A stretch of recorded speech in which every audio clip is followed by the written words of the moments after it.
দর্শক স্বাগতম মুই বাংলায় আপনাদের সঙ্গে আছি আমি করেসপন্ডেন্ট দিদার ইসলাম। আজকে আমাদের সাথে অতিথি হিসেবে আছে জুলাই ফাউন্ডেশনের সিইও কামাল আকবর। কেমন আছেন আপনি? ভালো আছি, থ্যাংক ইউ, ধন্যবাদ আপনাকে।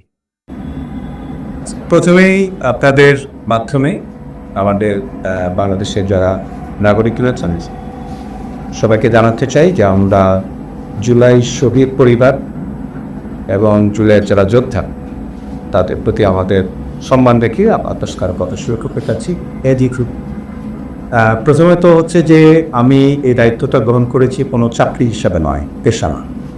এটা আমার একটা ব্যক্তিগত দায়িত্ব মনে করেছি নাগরিক হিসাবে, যে যারা তাদের নিজেদেরকে উৎসর্গ করে দিয়েছে বাংলাদেশে একটি নতুন পথ চেনানোর জন্য, তাদের জন্য করার আমাদের অনেক কিছু রয়েছে।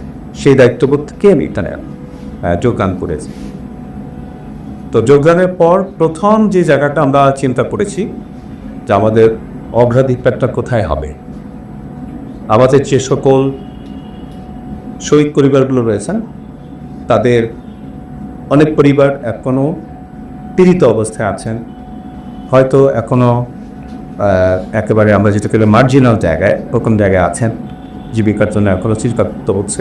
আমরা তাদেরকে কীভাবে একটা নেটওয়ার্কে নিয়ে আসবো যাতে তাদের কথাগুলো দ্রুত আমাদের কাছে চলে আসে, সেই জন্য আমাদের এখানে একটা নেটওয়ার্ক আছে।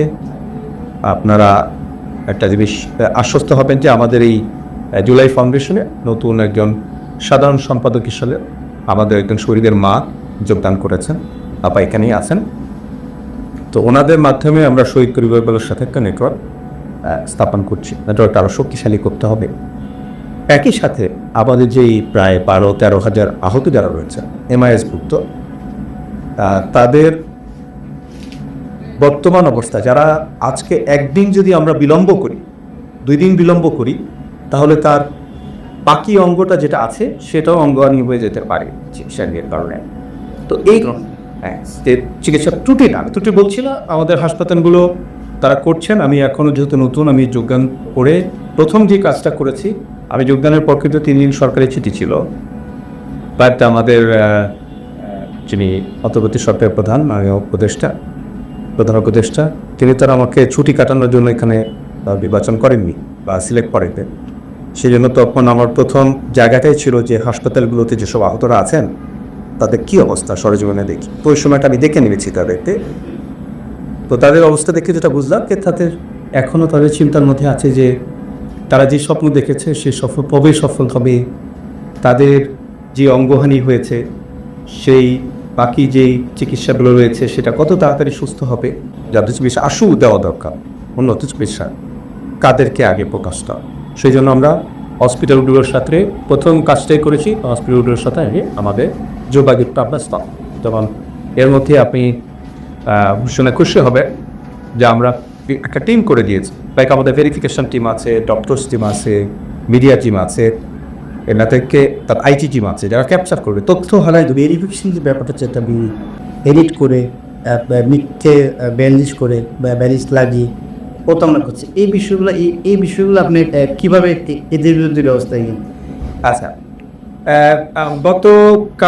গত পরশু এক কেস আছে যে একদম এরকম ভুয়া যারা যোদ্ধা হিসেবে নিজেদের তৈরি করেছ। আমাদেরকে টিম আছে ইনভেস্টিগেশন, আমাদের নিজস্ব আবার একটা ইনভেস্টিগেশন টিম আছে। প্লাস এই জুলাই যুদ্ধের সাথে যারা জড়িত ছিল, মাঠে যারা ছিল, আমাদের বিভিন্ন জেলায় যেসব ছাত্র প্রতিনিধি আছে তাদের যে নলেজ ব্যাংক ভেরি স্ট্রং, ওনাদের কাছে সব তথ্য আছে, কে ছিল ওখানে, আপনার সাথে কে যুদ্ধে ছিল, এত দূর পর্যন্ত তাদের নেটওয়ার্ক আছে। সো ওনাদেরকে একসাথে করে আমাদেরকে একটা ইনভেস্টিগেশন টিম আছে।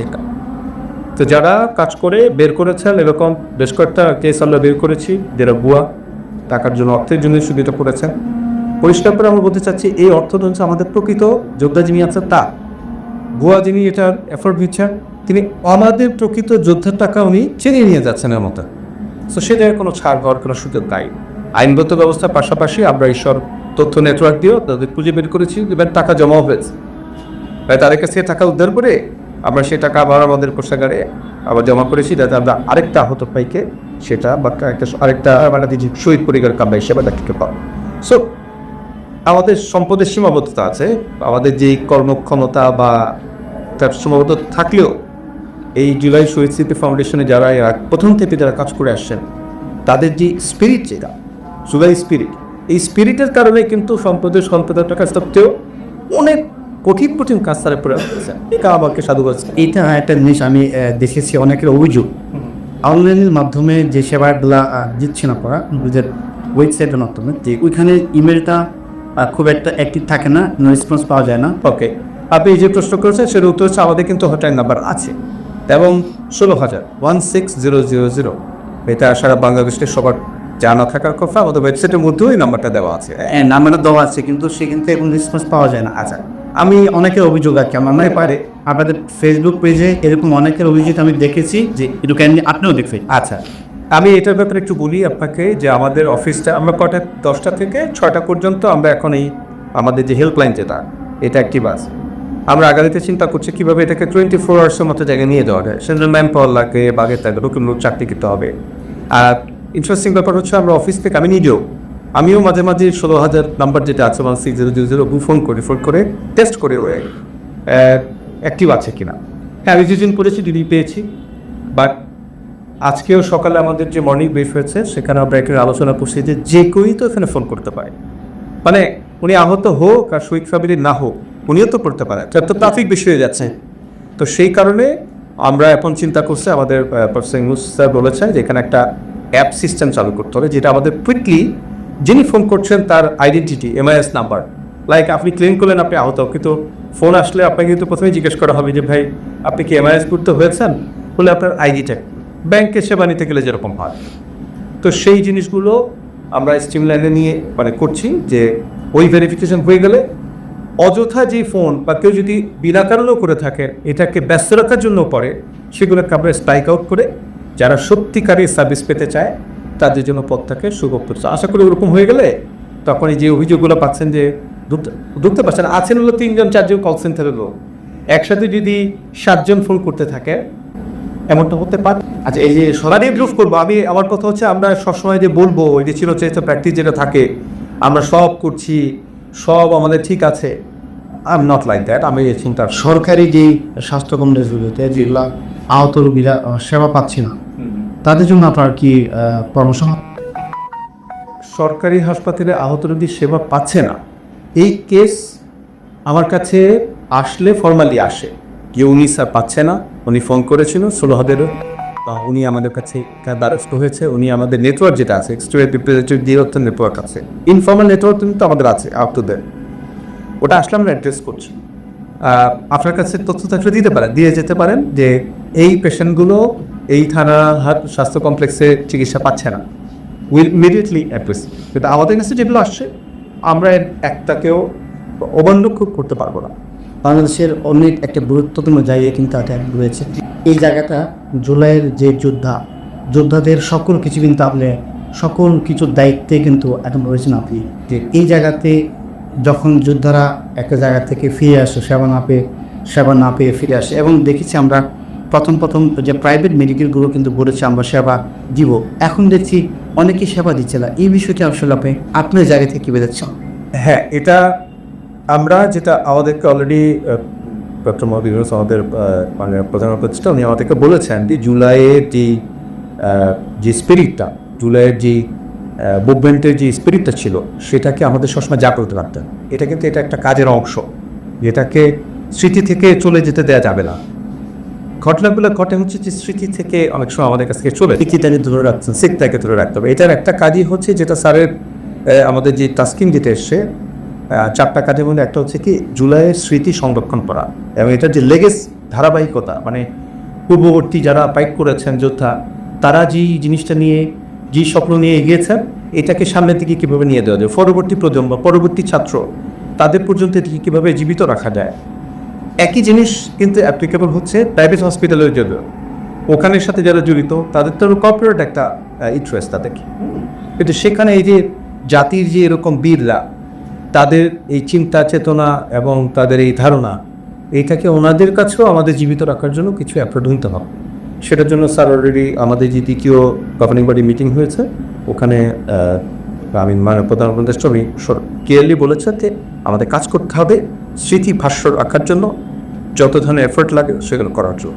আমরা করবো, আমার আশা করি ওটাও কাজ করবে প্রাইভেট হসপিটাল ডুয়ারকে, যে আমাদের বীররা কী কন্ট্রিবিউট করেছে সেটা আমরা তাদের কাছে আবার তুলে ধরবো, বারবার তাদেরকে মনে করাইতে হবে। কোনো নতুন সেবা আপনি চালু করছেন না? এবং আরেকটা প্রশ্ন, এখানে যারা যোগ হয়েছে, এখানে কেউ প্রতারিত করেছে কিনা, কেউ বোয়া আছে কিনা, সে বিষয়গুলো একটু ভেরিফাই করবি। যোগ হয়েছে বলতে এই যে যারা লিস্টেড আহতদের লিস্ট বা নিহতদের লিস্ট, শহীদ পরিবারের লিস্ট, হ্যাঁ এটা চলমান চলছে। আমরা এই যে আজকে সকালে 11টায় মিটিং করলাম, আজকের আলোচনায় বের হয়ে আসছে যে 3 জন আমরা শনাক্ত করেছি যারা আসলে এর যোদ্ধা ছিল না। কেউ হয়তো চাঁদাবাজি করতে গিয়ে আপনার কি গণধুলাই বা আমরা যেটা বলি বা শিকার হয়েছে, কিন্তু সে শহীদের লিস্টে চলে এসছে, এরকম পেশছে কথাগুলো, বাট আমি তো এখনো ভেরিফাই করতে পারবো না, সময় লাগবে এটা ভেরিফিকেশনের জন্য। এমন একটি কিন্তু অভিযোগ পাওয়া গিয়েছে খুলনায়, আমি দেননাথ জানকে পাই। আমরা এটাকে একটা পদ্ধতিগতভাবে সরকারের যে মেশিনারিজগুলো কাজ করছে, সরকারের তো তথ্য সংস্থা আছে, বিডিআ আছে, আমরা তাদের মাধ্যমে মুক্তিযোদ্ধা যে মিনিস্ট্রি আছে ওই মিনিস্ট্রির মাধ্যমে, হসপিটাল স্বাস্থ্য বিভাগের মাধ্যমে, বিকজ সব জায়গায় কিন্তু ভেরিফিকেশন আছে এগুলো। হাসপাতাল থেকে কি সে ডেথ দিয়ে পেয়েছিল, বুঝতে পারছেন? তো এই প্রসেসে আমরা যেতে চাচ্ছি। সো আমরা এই জন্য চিঠি, আজকেও আমরা চিঠি পাঠালাম। আপনি একটা জিনিস যদি বলি আপনাকে, তখনকার সময়টা কিন্তু অনেকেই চিকিৎসা নিতে পারেনি, যেতে ভয় পেয়েছে, তাদের জন্য কী ধরনের সেবা থাকবে আপনার পক্ষ থেকে? Very good point. আমরা বিশ্বাস করি এটা, যে যত পরিস্থিতি, অনেকে পরিস্থিতি পরবর্তীতে কি কনসিকুয়েন্স হইতে পারে তার জীবনে, সেগুলো চিন্তা করে অনেকে আসেনি। তখন মামলা ধোয়াশে হ্যাঁ আসেন, কিন্তু যদি জেনুইন কেস হয়, উনি যদি এখন এই দরজা সবসময় খোলা থাকবে, এটা আমরা ডিসাইড করেছি। আসবেন এমআইএস ভুক্তি হওয়ার জন্য ফর্মাল ইনফর্মাল ওয়েতে, বা আমাদের এখানে আপনারা যদি হেল্প ডেস্কে যান, যে এখানে যেটা এনিওয়ান ইজ কামিং, যে ডকুমেন্ট নিয়ে আসতেছে, আমরা কিন্তু তোকে ফিরিয়ে দিচ্ছি না, ডকুমেন্টেশনের ওখানে যাবে, ডকুমেন্টেশন হবে, ভেরিফিকেশন আমরা করে যদি জেনুইন হয়, কেন থাকবে না, এটা তো রাইট, বুঝতে পেরেছেন? তাকে ফিরিয়ে দেওয়া হবে না যদি জেনুইন হয়। আবার এর পাশাপাশি এটাও আছে যে আর্থিক সুবিধার ব্যাপারগুলো যখন আসে, তখন সমাজের একটা অংশও থাকে যে একটু কাগজপত্র তৈরি করে যদি শিক্ষার্থী বেনিফিট নিতে পারে, এরাও আসবে। এটা আমাদের ভেরিফিকেশন, ওটা পারফর্ম করলে ফাইন, জেনুইন যোদ্ধা, অনেকে এমআইএস চুক্তির জন্য চিঠি কোর্টে। একজন সিও হিসাবেও যে ইয়ামিনের বাবার যে একটা অভিযোগ ছিল যে আমাদের সাথে কোনো কিছু নিয়ে আলোচনা করেন না, তো আপনার এখানে বসার বয়স 3 দিন মাত্র, আপনি সামনে যারা নিহত যে বাবা পরিবার আছে, তাদের সাথে কি পরামর্শ করে সকল কাজ করবেন? করছি শুরু থেকে, হ্যাঁ, ওনাদের সাথে পরামর্শ ছাড়া তো কাজ করার সুযোগই নাই। ওই যে বললাম, আমাদের সাধারণ সম্পাদক আপা নিজের ছেলেকে হারিয়েছেন, সাংবাদিক সন্তান, হ্যাঁ, তো ওনার চেয়ে বেশি তো এটা আমার বোঝার কথা না। এই অনুভূতি যদি গভীরভাবে বুঝতে হয় যে তাদের প্রয়োজনটা কি, ক্লায়েন্টের কথা দিয়ে চিন্তা করি, কাস্টমারের কথা দিয়ে চিন্তা করি, আমি কে? ওই যোদ্ধা ফ্যামিলি এবং শহীদ পরিবার, ওনারাই হচ্ছে আসল মানুষ যারা আমাকে এটা দিতে পারবেন। কোনো কিছু ওনাদের সাথে আলাপ আলোচনা ছাড়া হচ্ছে না। ওটাই আমার কাছে মনে হয়, ওইটা আমার জন্য সুবিধাজনক একটা ডিসিশন নেওয়া বলি, সাপোর্টটাকে আরও শক্তিশালী করা বলি। এর জন্য বেস্ট হচ্ছে শহীদ পরিবার, আমাদের গর্বিত শহীদ পরিবার, ওরা আহত যারা হিজেরা তাদের করবে, ওনাদের সাথে আলোচনা, ওনাদের কাস্টমারের সাথে আলোচনা না করে কোনো কিছু এখানে হবে না। আজকে এই আমাদের যে সাংবাদিকদের এসছে, ওনার চ্যানেলের মাধ্যমে আমাদের সম্মানিত নাগরিক, বাংলাদেশের নাগরিক যারা আপনারা শুনছেন, আপনাদের প্রতি আমার একটা উদাত্ত আহ্বান থাকবে যে আমাদের এই জুলাই যোদ্ধা এবং জুলাই শহীদ পরিবার, তাদের যে ত্যাগ, সেটাকে আপনারা অন্তরে যদি গভীরভাবে ধারণ করেন, পড়ছেন আরও গভীরভাবে, যোদ্ধাকে যোদ্ধার সম্মান দিয়ে, আমরা যেরকম আমাদের ক্রিকেট টিম, ফুটবল টিম বিদেশ থেকে যখন বিজয়ের ট্রফি নিয়ে বাংলাদেশে আসে, আমরা ছাদ খোলা সংবর্ধনা দিই, আমাদের এই বীরদেরকে ঠিক অমন ওর চেয়ে বেশি পরিমাণ সংবর্ধনা দিয়ে, সম্মানের জায়গায় দিয়ে বা পৌঁছাতে আমাদের অনেক এগিয়ে আসতে হবে। আপনাদের প্রতি আমার উদাত্ত আহ্বান, যার যেখানে যতটুকু সামর্থ্য আছে সেটা দিয়েই আমাদের এই শহীদ পরিবার এবং আমাদের এই যোদ্ধা, বীর যোদ্ধাদের, তাদের জন্য আপনারা এগিয়ে আসবেন। আমি জানি আপনারা এগিয়ে আসতে চান। আমাদের ওয়েবসাইটে আপনারা কন্ট্রিবিউট করার জন্য, ডোনেট করার জন্য ওখানে লিঙ্ক দেওয়া আছে।